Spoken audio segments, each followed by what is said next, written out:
The possibility of the Renault Group and Alpine changing their approach and becoming a customer team from 2026 brings new dynamics to the Formula One engine supply rules. If Renault decides to end its F1 engine project, Alpine will need to secure a new supply, which is complicated due to the advanced stage of other teams' plans. However, F1 rules guarantee that Alpine will not be left without a power unit supply contract, as they will have a guaranteed agreement for 2026 if they do not find a supplier by May 15th of the next year. The technical regulations for 2026 determine the minimum number of teams that a manufacturer must supply, based on a specific formula. If Renault stops being an engine supplier, F1 will have 5 manufacturers: Audi, Ferrari, Mercedes, Honda, and Red Bull Ford powertrains. The formula for calculating the number of teams a manufacturer must supply, (GTG), considers 11 teams minus 3 for Red Bull, RB, and Audi, divided by 5 manufacturers minus 2 new entrants, Audi and Red Bull. This results in 2.66, rounded to 3. This means that a manufacturer must be willing to supply engines for up to 3 teams. Currently, Mercedes is the only supplier doing this for 2026, serving its own factory team, as well as McLaren and Williams. The rules indicate that, when selecting a manufacturer to supply engines to a team without a contract, priority will be given to the manufacturer serving the fewest number of teams. For 2026, with Ferrari supplying engines to Haas and Red Bull to RB, this leaves Audi and Honda as potential suppliers, as they each serve only one team.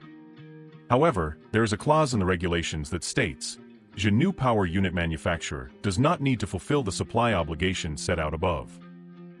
This means that Audi would not be obliged to supply engines to another team, leaving Honda as the only option for Alpine, besides its current deal with Aston Martin.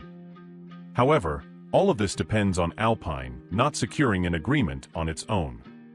There is a possibility that Mercedes could supply engines to the team in 2026, should the German manufacturer decide to exceed its maximum capacity under future engine regulations.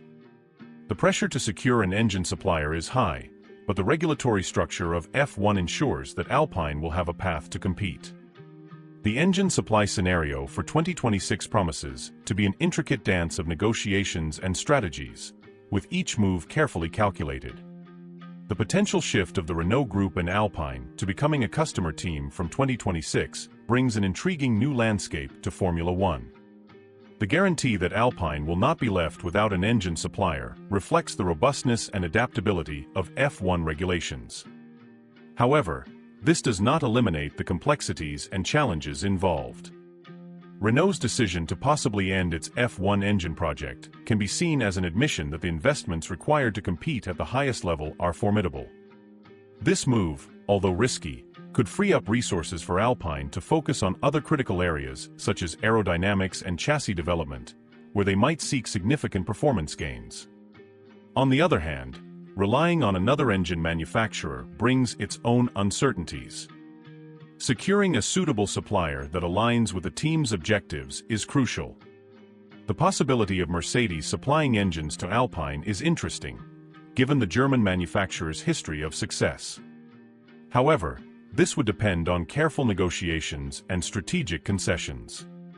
The inclusion of clauses in the regulations that require manufacturers to supply engines to a minimum number of teams is a sensible measure to maintain competitiveness and avoid monopolies. Nevertheless, the situation highlights the complexity of managing suppliers in modern F1. The FIA and teams must continue to collaborate closely to ensure smooth transitions and maintain high competitiveness. The decision for Alpine to potentially become a customer team also puts healthy pressure on existing manufacturers to innovate and maintain the quality of their engines. This, in turn, benefits the entire sport, raising the level of competition and entertainment for fans.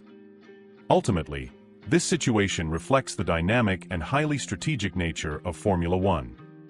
The ability of teams to adapt to changes and make bold decisions will be a determining factor for their future success. Alpine's approach will be closely watched, and any success or failure will have significant implications for the F1 landscape in the coming years. If you want to follow more exciting news and updates about Formula One, don't forget to like and subscribe to our channel.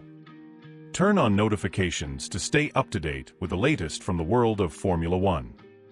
Thank you for following, and see you next time.